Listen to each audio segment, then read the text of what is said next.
Hello everyone, ito po ulit si Papa Dukot, ang dakilang mandurukot ng inyong oras at atensyon para sa inyong paboritong programang Barangay Love Stories Rewind. Bago natin puntahan mamaya ang unang episode natin sa buwan ng Mayo, balikan muna natin ang top 3 story ng buwan ng Abril. Puntahan natin ang ating second runner-up, ang kwento ni Adrian, The Adrian Story, dated April 27, 2021 episode. Ito ang ating second runner-up. Wrap up lang natin ang kwento. Si Adrian ay lumaki sa mayamang pamilya. Siya ay nag-iisang anak. Ngunit habang siya ay lumalaki, na siya ay laging tinutuya na sampid lang sa pamilya. At yun pala, nalalaman niya na siya ay isang ampon lang. At nasasaktan dito si Adrian at siya ay nag-rebelde. Pumasok sa inom at saka sa droga hanggang sa natuntun niya kanyang tunay na nanay. Nahanap talaga niya ito. At yatong na laman na sa atin. At silog na rito. Ted, pasensya na, nagtitinda rito kasi habang nararapap tayo. At silog daw. Balik tayo sa kwento. Hinanap ni Adrian na kanyang tunay na nanay at nalalaman niya na kanyang nanay pala isang babaeng bayaran. Siya ay pangalawa sa kanyang mga anak at mayroon pa siyang mga kapatid. At may 3 kapatid pa siya, nagbinenta rin ng kanyang nanay sa mga mag-asawang walang anak. At isa siya sa mga naibenta.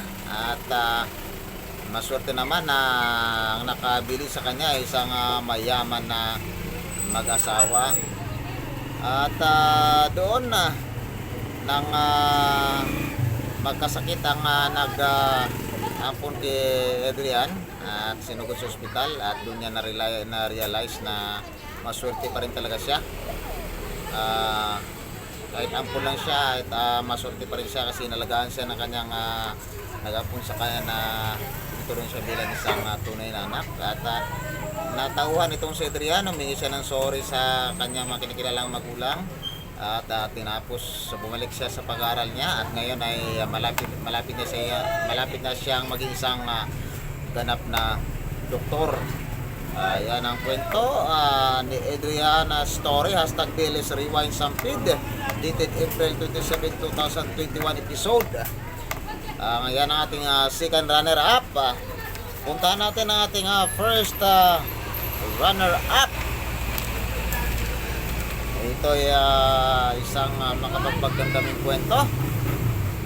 Dated April 25, 2021 episode. Ito ay back-to-back Sunday, unang episode. #Bilis Rewind Pakyawan. Ito ang kwento ni Loida, The Loida Story. Minsan sa di inasahang tao at pagkataon natin matatagpuan ang kaligayahan. Pero di rin natin inasahan na naparehas nito rin ang maging sanhi ng kirot at kalungkutan. The Loida Story, April 25, 2021, ating first runner-up. Ito ang kwento ng isang single mom, si Loida. 5 years pala siyang nag-asawa ng kanyang 5 years pala sila nag-asawa nang mamatay ang kanyang asawa at naiwanan siya ng 2 anak na babae. At lumapit sa mga tao na hindi pa rin nag-asawa itong si Loida.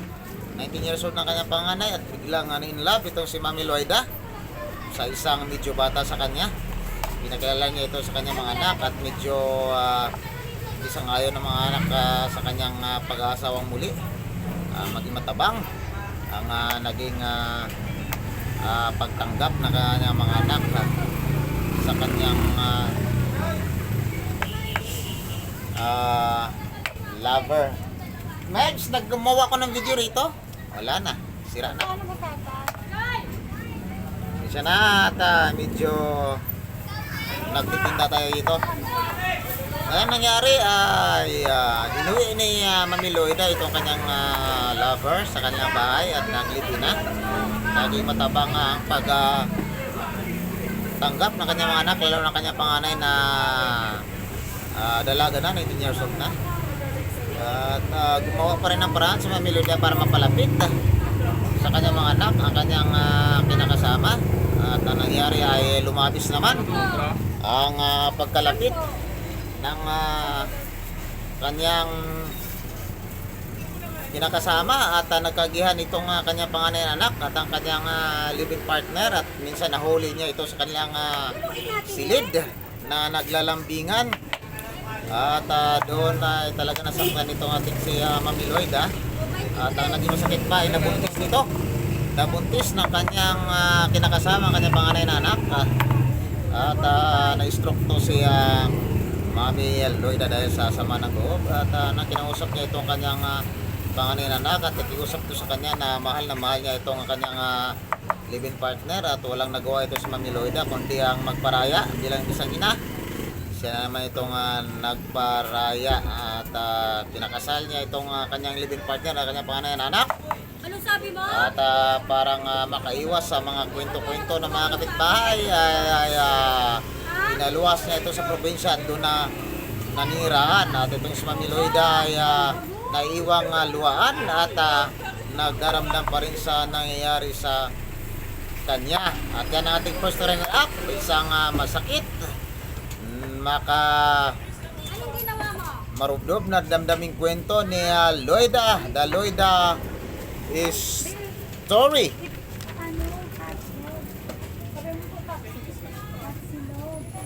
Barangay Love Stories Rewind, April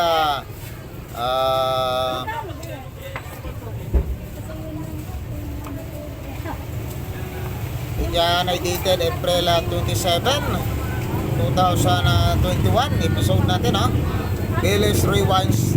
No. Si Mami Loida ay nandito tayo April 25 yan, dated April 25, 2021 episode. Billy's Rewind Pakyawan, The Loida Story. Yan ang napili nating first runner up. At sa ating story of the month, story of the month of April, ito ang napili nating kwento. Napili natin ito dahil ito ay umiikot lang sa pamilya. Ang kwento ni Sebastian, ni Sir Baste, dated April 28, 2021. Hashtag Bill is anak. Ito ang ating story of the month, month of April, April 28, 2021, dated. Hashtag Bill is anak, the Sebastian story kay Sir Baste.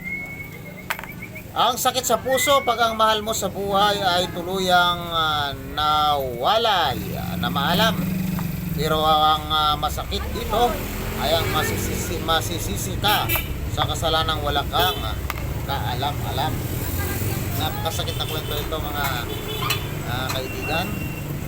Ito ay sinishare ni Sir Sebastian, Sir Baste. Unang-una itong si Baste ay chick boy, matini idol ito. May itsura, pogi, tunrakan handsome. Pero na makilala niya itong kanyang asawa ay si Sir Baste ay tuluyan ang naging good boy. Mahal na mahal niya itong kanyang asawa at pinokos niya ang kanyang atensyon na pagmamahal sa kanyang asawa hanggang sila ay nagkaroon ng isang anak na babae, malusog na anak na pinangalanan ng si Gina. At hindi pa doon nagtapos ang kanilang anak, nasundan ito ng kanilang pangalawang anak na si Zia. Tingin ni Basti at perfecto na talaga ang kanilang pamilya. Pero sa dinasang pagkakataon, nang magluwal itong kanyang asawa sa kanilang bunso ay namatay itong kanyang asawa. At doon na nagumpisa ang kalbaryo ni Sir Baste nang mamatay ang kanyang asawa sa pagluwal ng kanyang bunsong anak.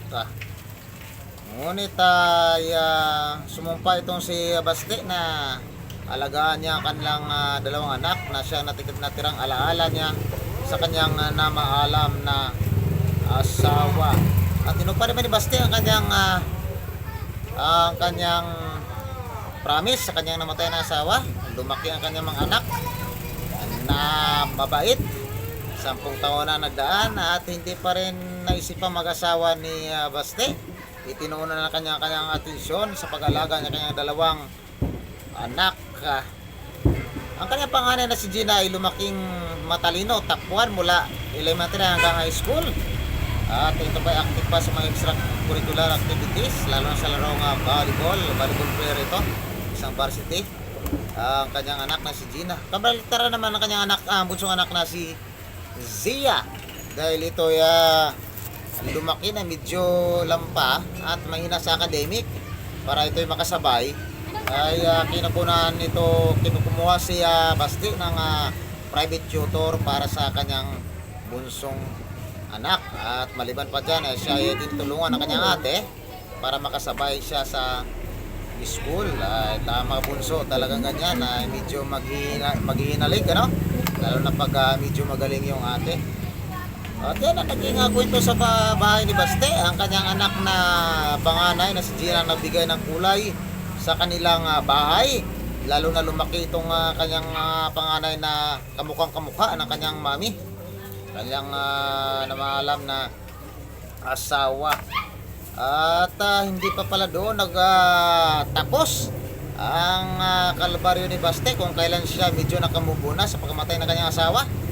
Sa isang di nasahang pangyayari, isang araw, itong kanyang anak na bunso na si Zia ay nagpilit na magpapaturo kung paano magmotor.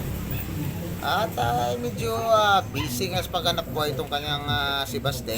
Sabi niya ay hindi niya maturuan. At dahil nagpumili talaga itong kanyang anak na bunso, itong ate na niya si Gina ang nagpresenta na siya na lang magturo sa kanyang bunsong anak. Ang music natin sa kabila, asensya na mga kasangga, mga kaibigan, medyo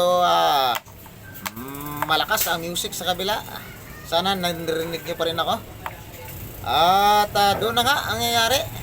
Tinuturuan ni Gina ang kanyang nakabatang kapatid para na magmotor. Sabi ni Baste, wag lang kayong lumabas sa subdivision, diyan lang kayo. Pinayagan niya kasi si Gina naman ay nasa tamang edad na at mayroon na rin itong lisensya. Kaya doon pumayag lang si Baste na turuan. Pero sa di inaasahang pagkakataon,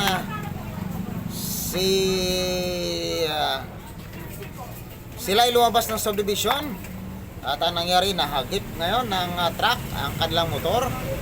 At dumating na lang kay Baste ang balita na nasa ospital ng kanyang dalawang anak. Si Zia ay makahimalang nakaligtas, pero ang kanyang panganay na anak na si Gina ay namatay. At doon gumuho ulit ang mundo ni Baste.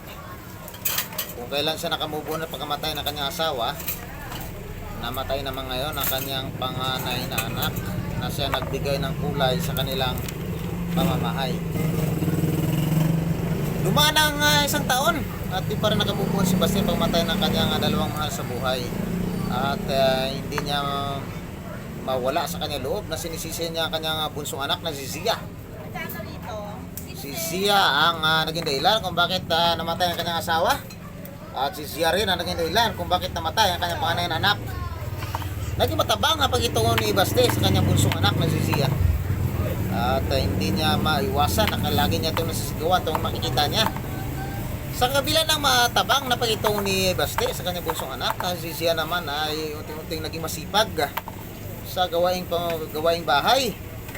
Nanatili itong walang kibo at naging masipag, pero hindi pa rin nawala ang matabang na pag-itungo ni Baste.